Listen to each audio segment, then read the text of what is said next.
thank you guys all for coming. We are obviously in the storm before the elections, and Pam Boyd here is going to be sort of introducing the speakers and why we are having this conversation in the first place. But the reason I'm up here, I'm Rebecca Weston, and I'm part of Missoula Rise Community Conversations. And the reason I'm up here is because some folks have contacted me over the last few days indicating that the level of antagonism that is beginning to happen between different kinds of people or different kinds of groups and different strategic discussions or people's different thoughts about the elections has made it actually feel unsafe for people to come. And there are some people who chose not to come tonight because they are worried about the level of animosity. And so I want to just put in a huge plug for the fact that people would not be here doing the work they're doing if they did not care passionately about the world that we're living in.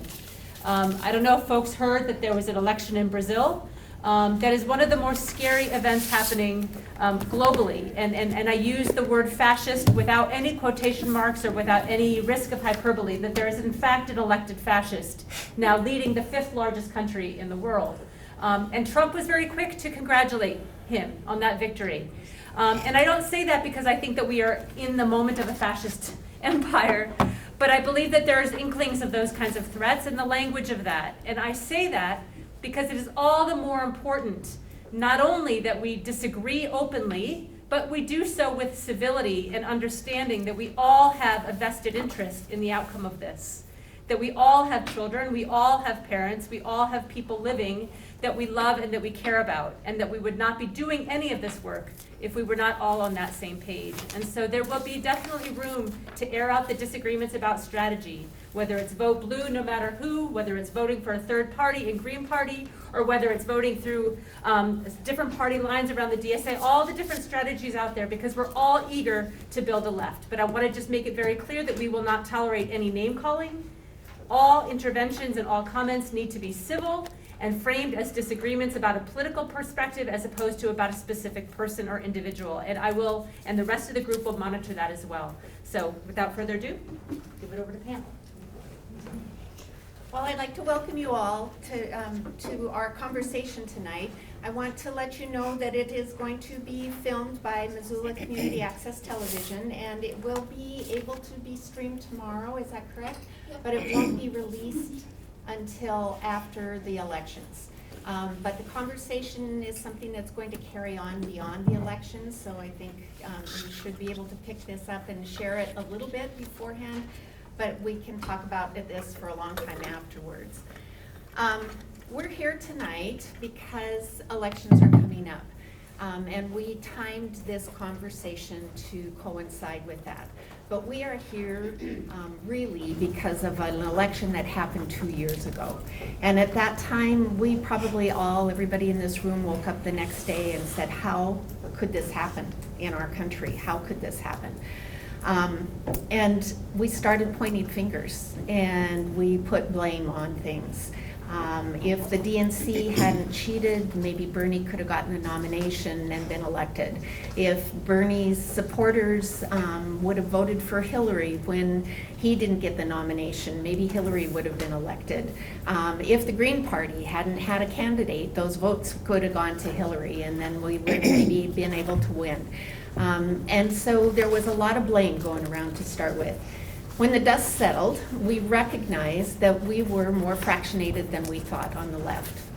And we have had a lot of conversations since then, and we'll probably have a lot more conversations about how do we go forward with all of these different groups. We all in this room probably believe that we need to join together to make an organized movement against what is happening on the right now. And there are still a lot of questions about how we do that. Should we all vote blue no matter what? And if we do that, how do we hold our candidates accountable when they know that we'll vote for them no matter what they do because they're a Democrat, not a Republican? Is it a reality to think that we can actually change the Democratic Party from the inside? Is it something that the powers that be that are high up in the Democratic Party who are happy with the way it is are going to allow? Are they going to listen to different voices and make room for different people to come up within the organization? Is it a reality to think that we actually can have a viable third party in this country? And if it is a reality, how do we go about doing that, and when do we go about forming that party? And if we vote now for a third party, how does that affect the outcome of the elections?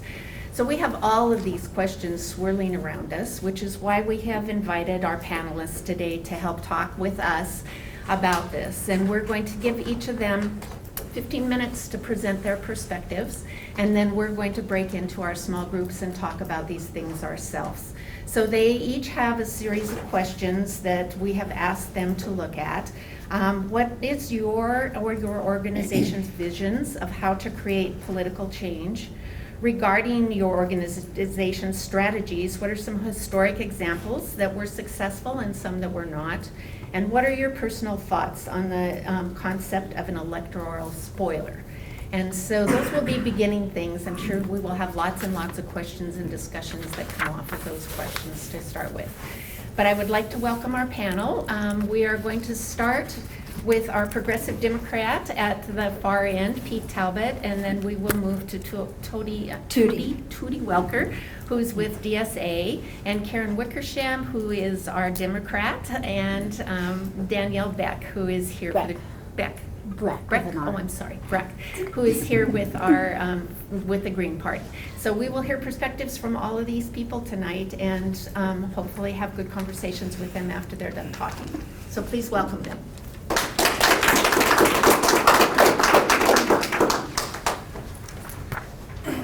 Well, so I'm starting, so I'd first like to thank Missoula Rising for putting this together. I think that it's great. It's great to have this dialogue with these folks that Montana politics are small. I know these people. I've worked with these people.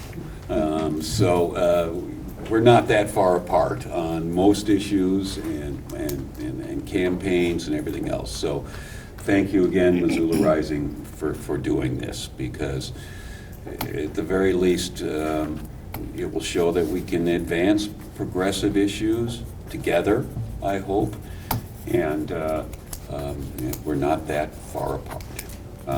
But briefly, some background on Montana Progressive Democrats. We came out of the 2016 Democratic Convention.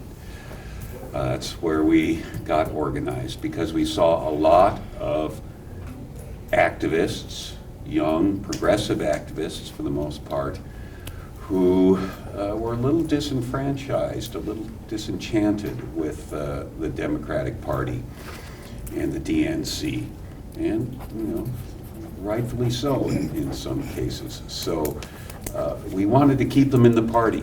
We wanted them to be involved instead of stepping away, and change it to a more progressive platform, get people involved, keep the young activists involved. So that's how we evolved, and that's what we're doing now. Check my notes here. What we do, a lot of it isn't glamorous. We do electoral politics. That is our goal. That's what we do. We recruit progressive candidates. We help train them. We work with them on their campaigns. We get money to them when we can. That's our goal, is to get progressives elected. We try to get them slotted in, again, the non-glamorous things like precinct committee man, precinct committee woman, state party candidates. But one of the reasons we've stayed involved with the Democratic Party is because they have a structure already. They have county committees. They have organizations in counties that we can work with and try to recruit progressives into. We're not starting from the ground up, because that's tough. That's tough to organize from the ground up on the city, the rural, the county level. So that's what we do. We do electoral politics. We do some education. We've done some forums on healthcare. We've done some fundraisers and campaign forums. We've done them in partnership with the Democrats. At this point, I'll just say I'm willing to work with anybody who wants to advance a progressive agenda. That's my wrap. Tootie, I guess you're next. I guess I'm next. So I'm with Western Montana DSA, Democratic Socialists of America. And first off, is most people think DSA is a political party. We are not a political party. I'm the one person up here who's not representing a political party. But we are the largest socialist organization in the U.S. right now. And DSA believes that working people should run both the economy and society democratically to meet human needs, not to make profits. I mean, that's our main goal, not to make profits for a few. We are a political and activist organization, not a party, through campus and community-based chapters. Right now, Western Montana DSA is actually an operating committee. We're not a full-fledged chapter yet. We're working on that. And we use tactics like legislative to direct action. We also get involved in electoral politics. We're a 501c4, a C3, and a PAC.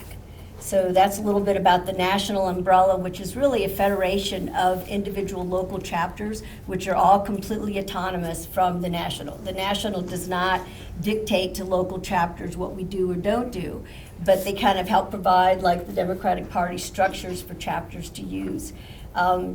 We're now currently at over 52,000 members. We were a little over 6,000 when I first joined DSA. Bernie Sanders was a great influence. It woke a lot of people up who've never heard of democratic socialism or DSA until Bernie, and they got involved in the Bernie campaign. But DSA is also what we like to call ourselves, we're a Big Ten. We don't have a litmus test that you have to be this type of socialist to join. We have people from revolutionary socialists all the way to social democrat, which is more what people are familiar with the Northern European countries of Norway, Sweden, which are more not necessarily opposed to capitalism, but they just provide a lot more social policies for people.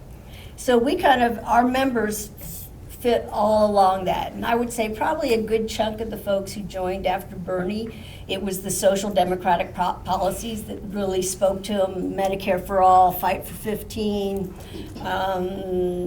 some of the other policies that are escaping me, of course, right now. I did this all this morning. Sorry for my, when fall allergies decided to hit today, so my voice has been kind of going in and out. So DSA holds a convention every 2 years that elects the National Political Committee, which is the 15-member board that kind of operates the whole organization from the national level. And in the last convention in 2017, the membership, and there was over 700 people who attended that convention, Medicare for all, building strong unions, and electoral politics were the three things that DSA and the membership decided they wanted to put their efforts into. And so what that means is, and the electoral part of it is that we will endorse and support actively running democratic socialists or socialist candidates. Some chapters are also willing to represent and organize for progressive Dems who are anti-corporate. I mean, I think that's probably the biggest point to make, is that we're not going to do a blue no matter who, especially if it's a corporate Dem. Excuse me. And we're also, Democrats across the country, DSA members, will run on whatever party line basically that is most strategic, and that could be as a Democrat, it could be on the Green. Back in New York State, they have run on the Work and Families Party, so it's really more a strategic decision rather than an ideology based on where they're running. But we're political activists, and we're a social justice movement. We're not a political party. And so what we really see that while electoral politics are very important, until we build that mass movement of working class people, we do not have the power to really change. We just don't have the power. And so our larger goal, besides, although we'll do electoral politics, is really organizing and creating that mass movement of working class people. Um, God, I knew this was going to happen. And DSA and a lot, like the progressive Dems, and I know the Blue, no matter who, a lot of that really came around over Trump. DSA did not start because of Trump. We don't see Trump as the problem. He's a symptom of capitalism. We see capitalism is the problem, and democratic socialism to us is the solution. But just getting rid of already? Thank you. I didn't know I talked that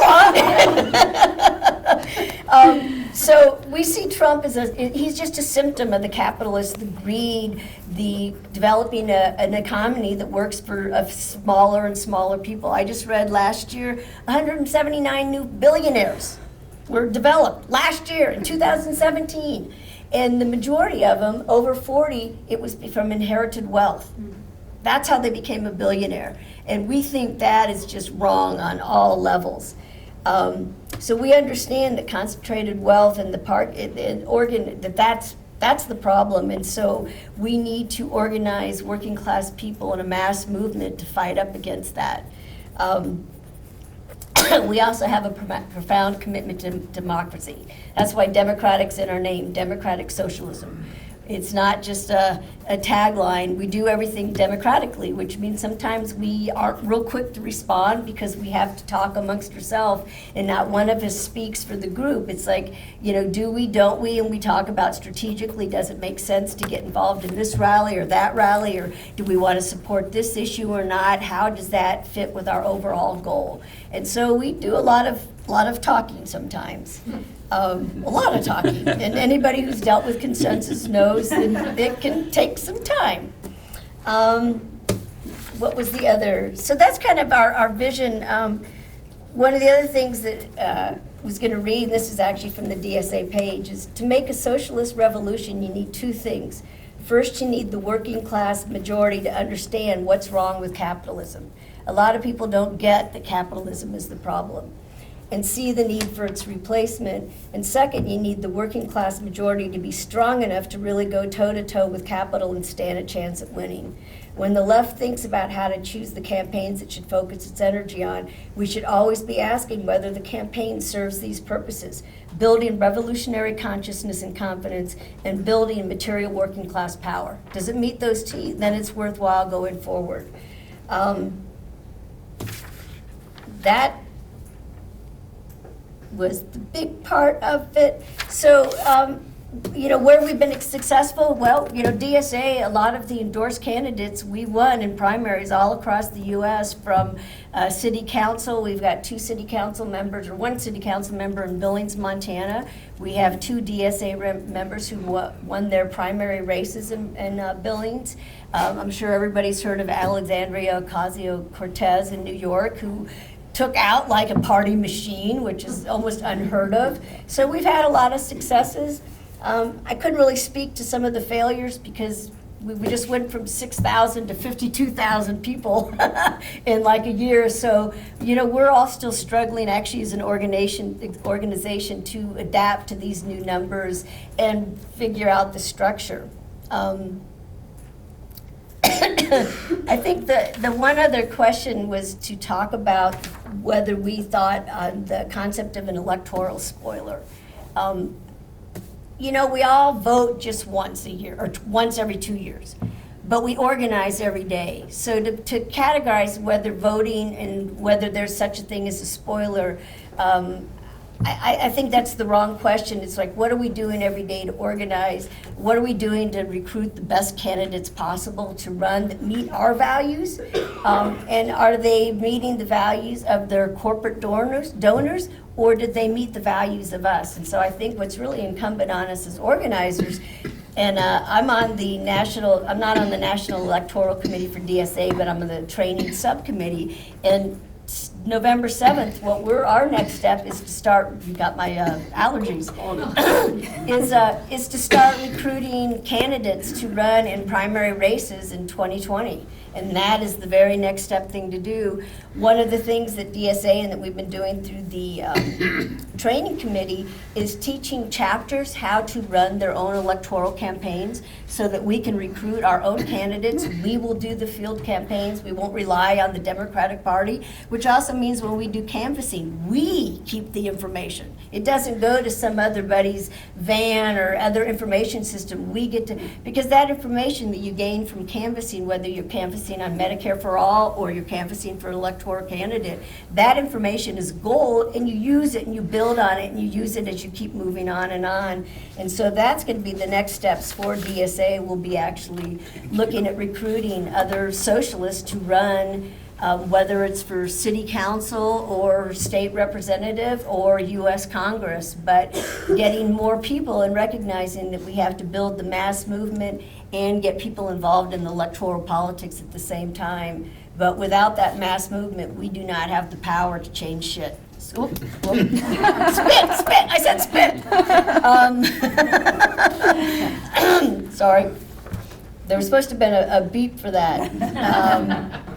They'll beep it out on MCAT. So I think that was pretty much what I was going to say.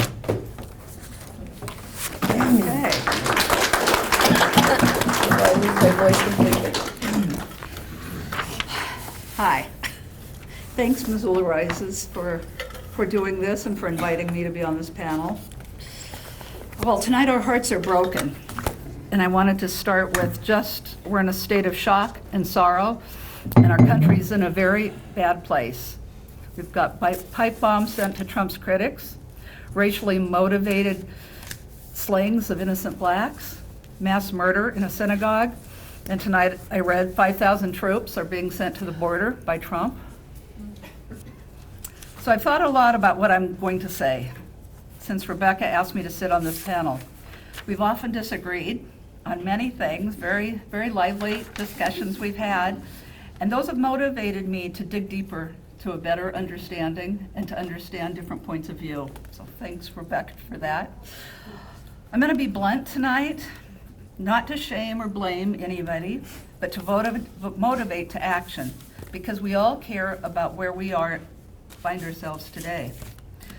I want to put a check on this president and his people in 8 days, period.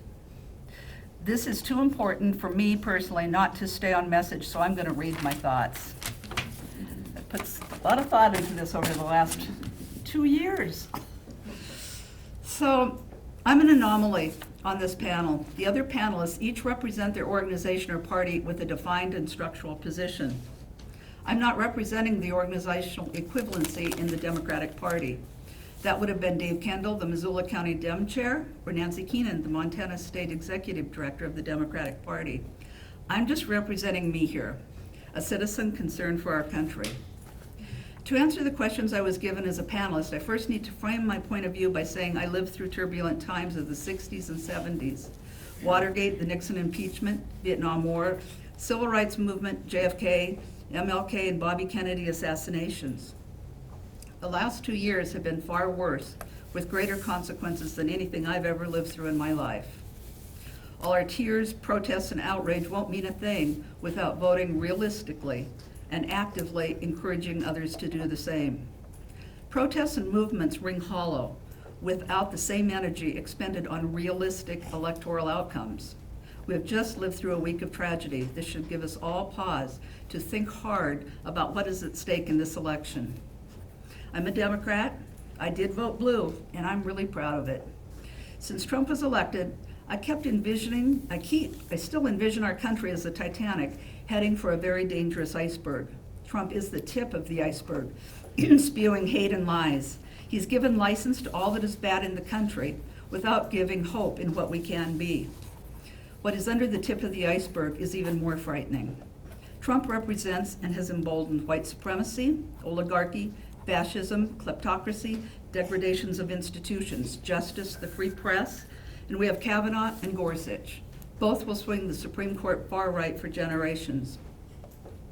Under the tip of that iceberg, there are literally millions of his zombie-like Fox News watching supporters believing every hate-filled lie. They are energized and they are voting. They control 31 state legislatures, and they swung the Electoral College in 3 key states to elect him. Meanwhile, what are we doing? We're arguing over the shades of blue of the deck chairs on the Titanic while we all sink together. It doesn't matter what shade of blue you are. If you aren't deep right wing, the shade of color on the deck chairs doesn't matter, because if we don't take control of the ship, we will all go down together. A little bit about the shades of blue, green, or rose that are represented on the panel. I read the national platforms from the websites of all 4. I wanted to learn more about everybody, including the Democratic Party, in preparation. I agree with all of you about 90%. DSA, as you said, is not a party, but an organization. But on its national site, it says it vows to strengthen the Democratic Party by their support of progressive candidates and policies. They're for Medicare for all, strong unions, social and economic equality, and reject private profit. DSA acknowledges they cannot eliminate private corporations in the short term, but support and will work towards regulatory laws. I agree with all of that but one, and my difference is in tactics, not policy. I fully support Medicare for all, but in increments. I see it realistically as a long-term goal achieved over time, sadly not attainable in our current political environment. I don't agree with the elimination of capitalism. I'm for strengthening corporate regulations and oversight. The Progressive Democrats on their national site have overturned Citizens United, protect the USPS, negotiate lower drug prices, end the Congress to lobby door, stop global warming, increase voter access and protection, economic and social justice, and wars and occupations. Yep, I agree with all that. Green Party measures success and awareness, not winning, it says. It's a bit troublesome for me. Again, tactics, not policy at all, or issues. Awareness is great. Taking away votes from electable Democrats and electing Republicans who think climate change is a hoax is counter to their stated goals. The National Green Party supports the end of corporate personhood, instant runoff voting, social justice, involvement in grassroots democracy, ecological wisdom, nonviolence, feminine gender equality, diversity, personal and global responsibility, and future sustainability. I agree with all of that. Fine, all right. I don't agree with the decentralization of government. Our land, education, infrastructure, taxation, healthcare, commerce, all have national consequences. I'm a retired federal management officer and would not want federal land management decisions in the hands of 31 Republican-controlled state legislatures who want nothing more than to sell off our natural resources to the highest bidder to frack, drill, and clear cut for profit. Democrats, some of what they've done enacted the Civil Rights Act of 1964, Social Security, Medicare, the GI Bill, and the ACA that gave insurance to 23 million Americans for the first time. They support immigrants, working people, unions, progressive tax, veterans, job training, and protection of the environment, policies that address climate change, economic justice, public education, affordable housing, affordable higher education, public lands, and government free of corruption. I think all 4 of us and what we represent are more alike than we are different. Last spring, 35 very diverse groups met and formed the Missoula Coalition. We differed in philosophy, organizational focus, and tactics. But at the end of a well-facilitated 3-hour discussion that some of you here attended, we realized we were in agreement of each of our organization's goals. Addressing climate change, support for education, opportunity and social justice, economic equality, informed participation in democracy, collaboration at a community level, and expansion of healthcare. So I'm just now, going to answer the 3 questions I was asked, now that I've framed my point of view. What is my vision to create political change? I can't answer for all the Democrats, but I can for me, personally, unity on the left. 2, encourage pragmatism. Don't make the perfect the enemy of the good. This is a fight for our democracy, and lives are literally depending on electoral outcomes, and no one candidate, party, or philosophy is going to meet all your needs and desires 100% of the time. Step back and look at what's happened. Kavanaugh is on the Supreme Court for life, a man who is very far right and has a radical view of executive power. That's just part of a bigger plan. Republicans want to enshrine and protect white male power. Trump is their useful idiot. who keeps the base riled up. We can be too high-minded and fighting battles while overlooking the war. We need to look beyond our emotions, our reactionary electoral enthusiasm, and beyond needing to feel in love with a candidate to be able to vote for them. Example of this: yes, gun control is important, but it's a single issue. What is more important than any single issue are the lifetime appointments of right-wing Supreme Court and federal justices. With Kavanaugh and Gorsuch, we have majority right Supreme Court who will interpret the Constitution based on an original intent of the founders. That will affect us far more than any one candidate or any one single issue, whether it be climate change, gun control, Medicare for all, just to name a few. And you all know what hangs in the balance: women's reproductive rights, LGBTQ rights, overturning Citizens United, oversight and regulations of corporate power are all vulnerable using the original intent doctrine. This is all about single issue versus big picture. And it is all about why we fight every single day for every issue we've all talked about, but vote for the big picture. Kavanaugh is just one soldier in a larger battle. We aren't in a skirmish, we're in a war. Question 2. What are some historic examples of strategies that were not successful? That was easy for me. 3 examples. Our country has been a two-party system since right after the Civil War, since 1868. Trump's election was the 4th time in history the candidate who won the popular vote lost the Electoral College and the presidency. And it's happened twice now since 2000, Gore v. Bush and Clinton versus Trump. According to the American National Election Study, a third-party candidate draws in support from voters that would have gone to the polls anyway. Math and statistics show us there's an existing pool of habitual voters. In '92, Ross Perot ran as a Reform Party candidate and received 19% of the vote. He was philosophically more aligned with the Republican, Senator Dole, but he actually helped Clinton win the presidential election by pulling votes from the Republican. In 2000, Ralph Nader, a Green Party candidate, was far more aligned with Al Gore than George Bush. Al Gore was an early voice warning us about climate change. Just think if Nader didn't run and imagine all the things that could have happened and the war that wouldn't have been if Gore could have been president. Gore lost by just 600 votes in Florida. The Green Party candidate received 19,000 votes there.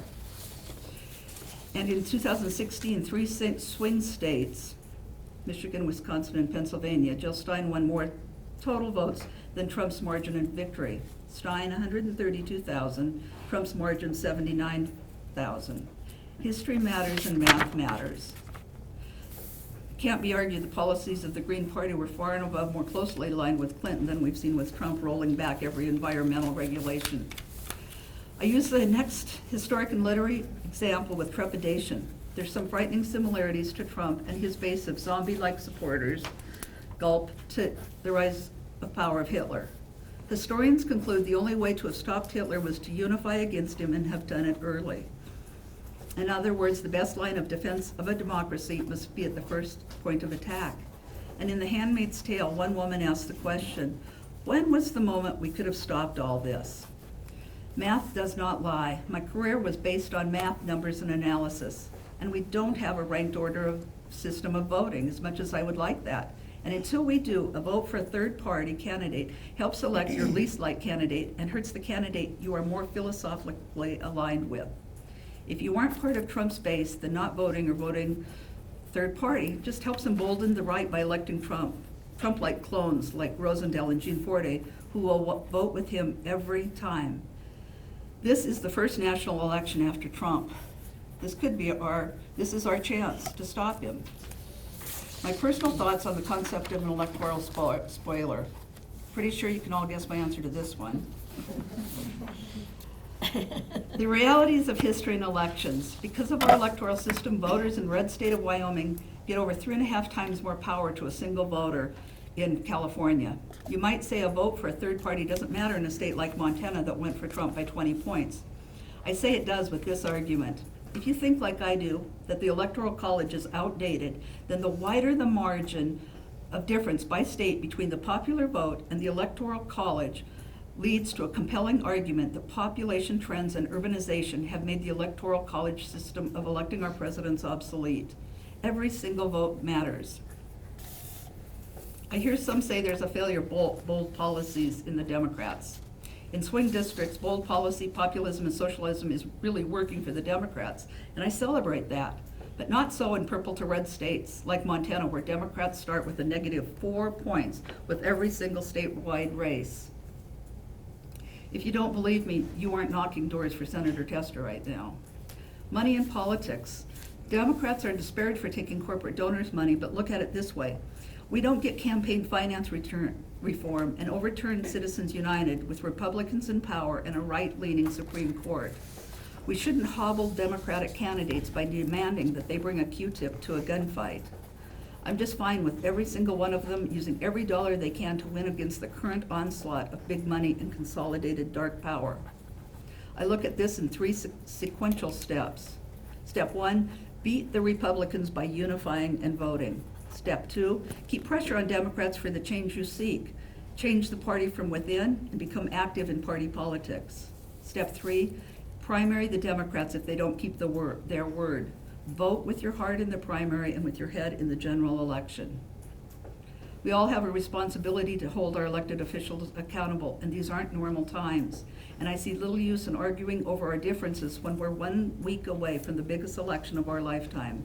If we don't take back the House, Trump is unleashed.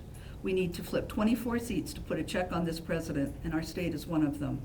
If we don't take back the House, it is validation for Trump's hate and his lies. His supporters will become even more emboldened. There won't be any subpoenas to hold those in power accountable. No corporate oversight. Climate change not only ignored, but regulations rolled back. More restriction of voter access to keep Republicans in power. Healthcare will be a privilege, not a right. Judicial independence will be fiction, and truth will be whatever he says it is. More tax cuts for the wealthy, pre-existing conditions, insurance, forget it. Can I finish one last, okay, do I have like 2 minutes? Technically, your time is. Okay, okay. So you get the idea of what Trump unleashed means. So the last part of the question, last question wanted to answer, are there historical strategies that work? Yes, bridge our gaps and unify. That's all that has ever worked. We aren't as strong out of power as we are from within power. All points of view expressed on this panel tonight are valid, every one of them. It would be dogmatic to suggest any of us has all the answers. The far left, the center left, and everywhere in between must spend more time combating the dangers of Trump and the extreme and ruthless white nationalistic Republican Party and less time with infighting. Historical examples show us that the amalgamation of thought and unification of direction can be accomplished far more on our side if we're together. The debate and differences represented today are for another day. I'm not here as a defender of the status quo, but as a defender of common sense and realistic tactics. I'm here because the right is ruthless, and things will only get worse, and that the moment when we could have looked at each other and said, when was this point we could have turned this around, will be lost if we don't set aside our differences and actively engage in this election in 8 days. I will go as far as saying if you're not engaging, you may be a part of the problem. I won't assume your motives, but the consequences of your actions is electing the opposite of what I've watched you all protest and speak out against over the last 2 years. Missoula will either come out for Senator Tester and Kathleen Williams, and they will win, or many will stay home and not vote, or vote third party, and we end up with Rosendale or Gianforte, who have promised to support everything Trump wants. I don't think it's a tough choice. So lastly, I wanted to show you, I'm going to do a Ross Perot for those of you old enough, and I'm a numbers person. I wanted to go through these. When we talk about the both parties are the same, this is League of Conservation scorecard. Gianforte rates at 9%. Lifetime, he isn't figured because he wasn't there. Daines, 0% from League of Conservation voters, 2% lifetime. Tester, 84% and 86%. There is a difference. NRA, Rosendale, an A, Tester, a D, Gianforte, an A, Williams, an F. If you care about gun safety. Human rights scorecard, Daines, 0, Tester, 88%, Gianforte, 0. Lastly, ACLU, Daines 32%, which is surprising, Tester 82%, Gianforte 11%. That's from January of 17 through 18, based on percentage of how members voted in accordance with ACLU's position and recommendations. There is a difference, so I will close now, as I'm squeaking out and skipping ahead. Just remember, it's unrealistic to expect a candidate to meet all your expectations with 100% alignment 100% of the time. And I'll end with a quote from Thomas Friedman, 3-time Pulitzer Prize winner, that sums up my feelings. So this year, no third party, no Green Party, no throwing up our hands saying they're all bad. All of that's for another day. For today, this election, in 8 days, vote Democrat, canvass for a Democrat, raise money for a Democrat, drive someone to the polls to vote for a Democrat. It's the only hope to make America, America again. Thanks.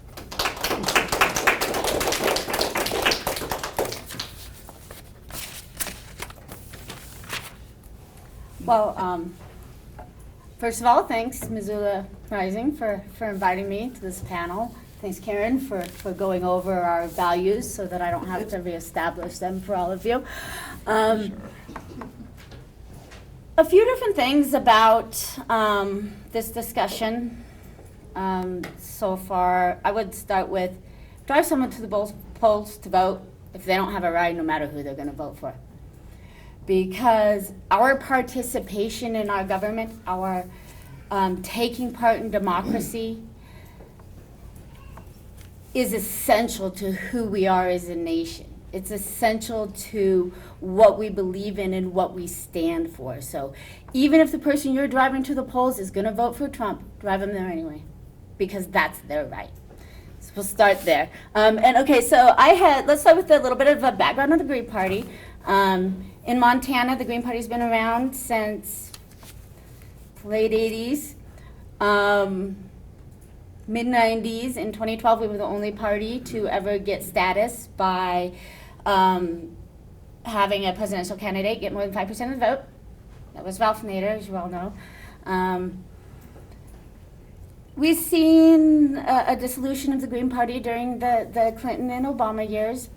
We felt comfortable. We were happy with where we were at. We kind of got stuck in our ruts. That changed with the 2016 election. And I got involved in the Green Party after the 2016 election. I've worked with the Democrats prior to that. I worked on with the Bernie people. Many of you know me here from that. I had a very negative experience with the Democrats, both locally and nationally, and on a personal level. I seen corruption at several levels, and I didn't feel like I could take part in that organization anymore. There had to be an alternative, and there should be an alternative. There was the claim that we've been a two-party system since right after the Civil War. That's not entirely correct in Montana. There has been multiple parties, and was regularly multiple parties, up until 1969, when the state legislature changed the law in order to make it more difficult for third parties to be on the ballot. In Montana, we've always had an independent district, and we've always had multiple parties and multiple candidates, and that's something that is our right as American citizens. Sorry. So it's important to note that we were never our democratic institutions were never put in place to just have two parties. We live in a pluralistic society. Look around you at the people around you. They're different. They think different. They are parts of different gender associations. They're parts of different cultural groups. They should all be able to vote for somebody who represents them. And those options shouldn't be limited to two, simply because we think our candidate's better than the others. We can all agree that Trump is a pretty scary guy. He's got some pretty scary policies, but I have to agree with the Democratic Socialists when saying that he's not the problem. He's a symptom, a very scary symptom of the problem. And that problem is capitalism. It's bigotry. It's us separating, us not allowing our pluralism to have a place together and separate. and therefore we're afraid of each other, and we separate from each other. Trump is definitely a system. We need to combat capitalism, and thank you, Democratic Socialists. You guys are awesome. I love these guys, and it's important. And having movements, having groups that don't take part in electoral politics and who just say, you know what, get out there and make some change. That's important. But it's also important that we have groups taking part in electoral politics, and it's important that we have alternatives to the mainstream parties. Karen was very, very kind enough to mention many of the things we do have in common, the Green Party and the Democrats. I don't think we've talked about the importance of the things that we don't see eye to eye on. And those are big money in politics, corporate spending in politics, grassroots. Many progressive Democrats are against this, but the system that's in place, the Democratic Party, is very much for it. They take massive amounts of contributions from various different corporate interests. All of the candidates do it. It's where they get the majority of their funding. For the Green Party, this is a problem. We don't take corporate donations. We, if we don't have very much money, have to focus mostly on shoe leather. We knock on doors, we call our neighbors, we talk to our friends, our family, and we print flyers on our own dime, which is always good. So that's something that's also very important. But there's one other thing that the Democrats and Republicans seem to align on that we haven't even mentioned tonight, and that's our war policy in this country. The nearly $700 billion national defense bill that your Democrats voted for too. We haven't even discussed it. That money could be spent strengthening and defending our nation. But what makes this nation strong isn't guns around the world and bullying indigenous people and for their resources, which is what we do with that money. What makes the nation strong is an educated populace. Access to higher education, even if we should be providing higher education for everybody. Healthcare, healthy populace, that's what makes a nation strong. People who are involved in politics and who feel like their voices are heard by their representatives, who can say, yeah, I voted for that person, not because I didn't like his opponent, but because I agreed with them, they represented me. We haven't been allowed to have that because we've been so worrying about, it's not time for that right now. We have to wait for next time. Well, someday never comes if we're constantly fighting against. We need to fight for something. And that's what the Green Party movement is about. We're fighting for candidates we believe in. We're fighting for access that we're constitutionally, is protected but to third and independent parties. We're fighting to have that constitutional right allotted to us and to everyone in Montana. If you want to vote for a Libertarian or a Republican or a Democrat, that's your right. But you should feel like you want to go to the polls and vote, and you walk out of that polling booth being like, I voted for my candidate, not I voted against Trump, because that's a really sad reason to vote. I think that that's super, super important. And finally, the last thing I would like to talk about is an electoral spoiler. Absolutely agree with Karen, we need to abolish the Electoral College. It needs to be done.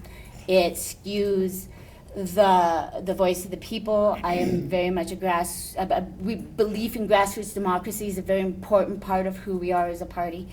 And it's definitely the effects of that grassroots, of those knocking on doors, of that shoe leather is limited by the Electoral College. Absolutely needs to be done.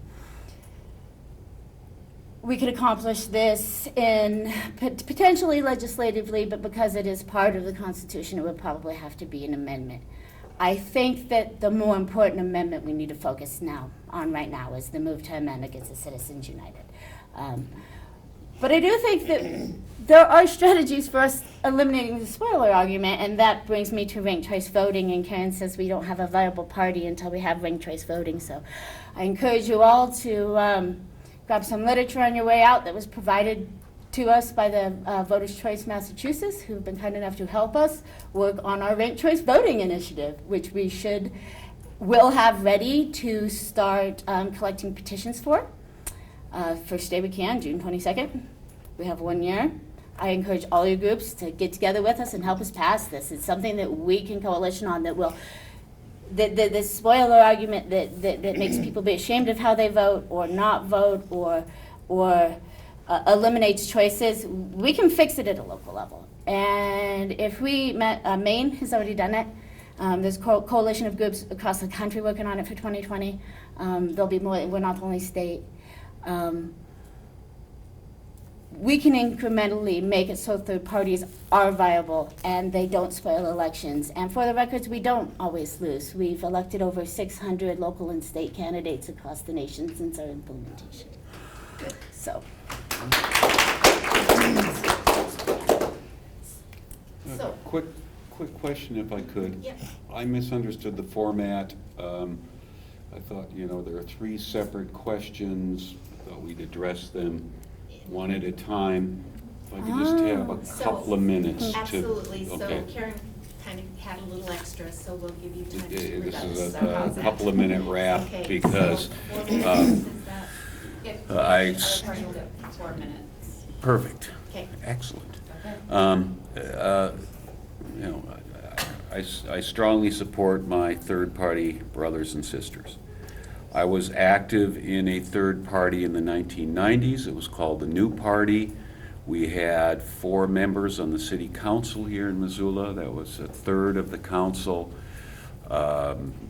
We had parties around, and we had campaigns around the country and strong showing, but we also focused on what we called fusion voting, similar to ranked As a voting, same sort of thing.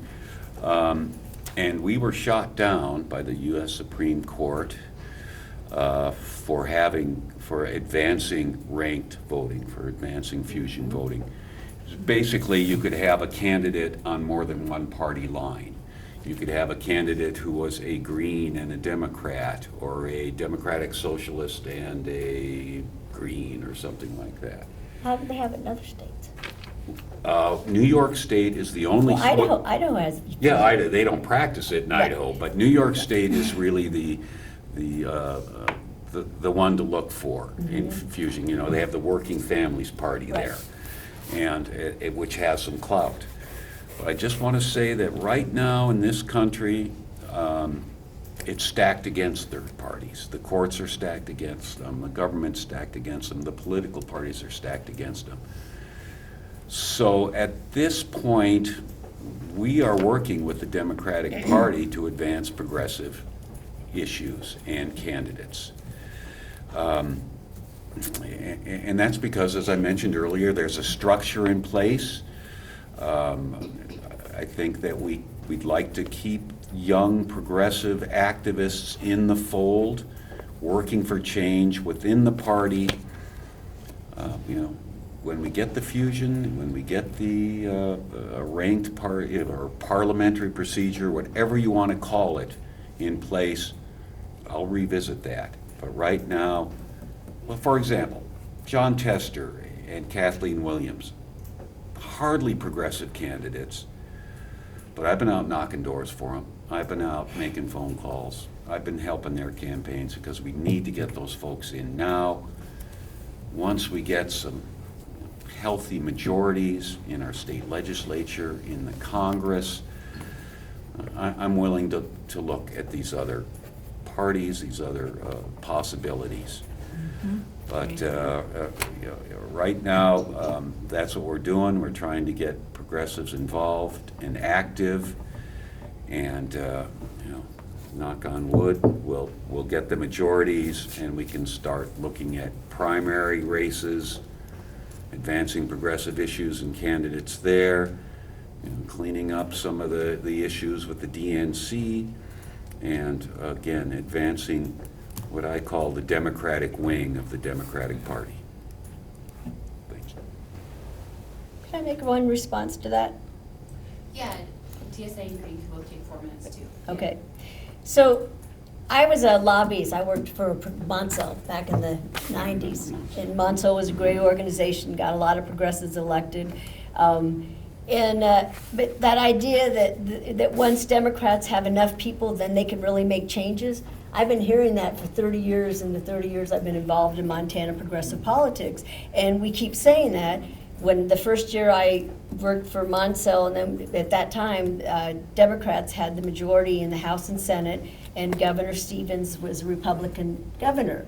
And the progressives, we were pushing the Democrats to do some bold policies, and you know what they said? Well, we gotta wait till we have the governor, then we can really do stuff. Well, the very next election cycle, they lost the House. And then a few more after that, they lost the Senate. We can look at what happened during Obama's years, the first 2 years of his presidency. They had the House and Senate. They could have done great stuff. They could have done Medicare for all, which now Obama comes out for. They didn't. So I think that what's really going on is people are really tired of this waiting for that right moment when the Democrats have enough party. And I think that the bigger issue is you can't serve two masters.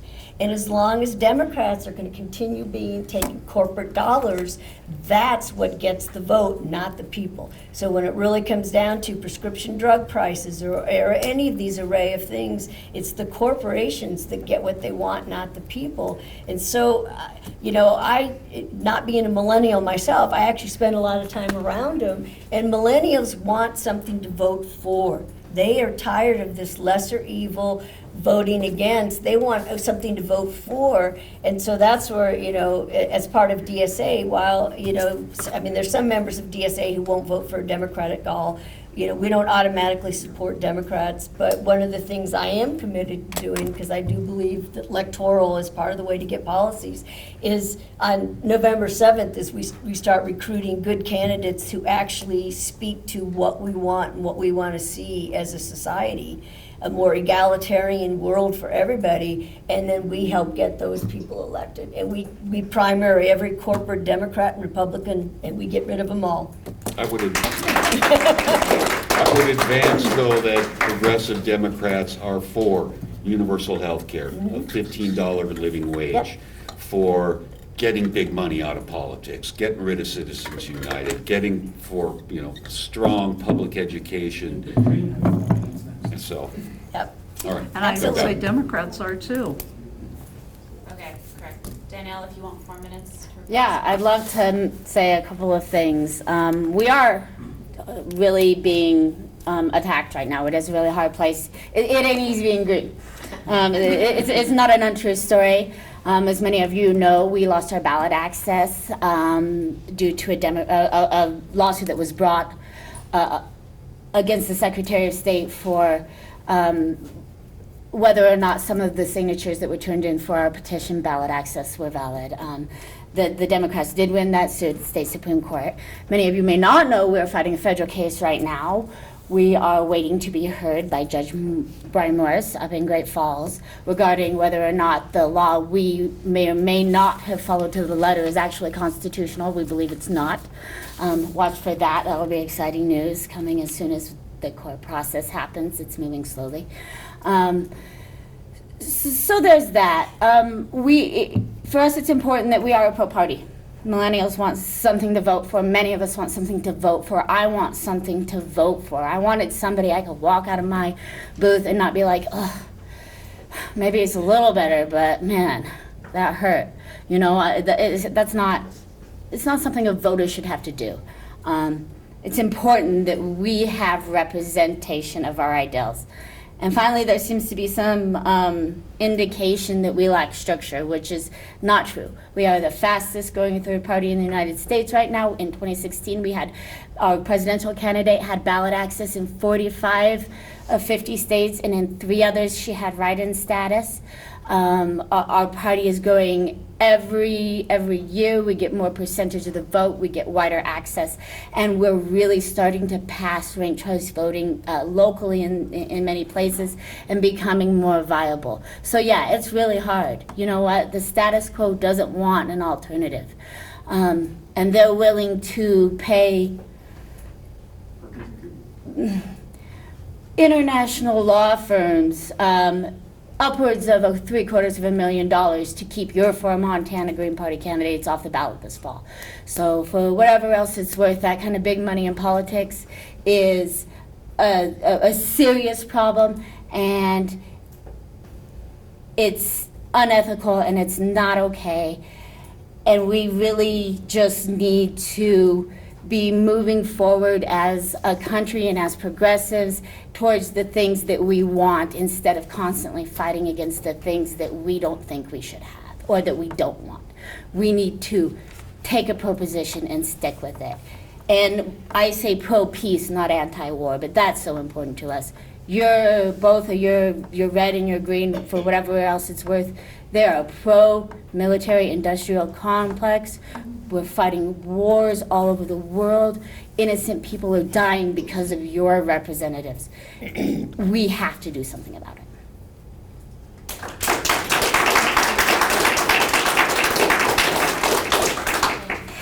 Okay, so what we have traditionally been doing is breaking up into small groups to have some audience participation and talking about the issues amongst ourselves. So I'd like to invite the panel to kind of filter around and find a spot to sit with.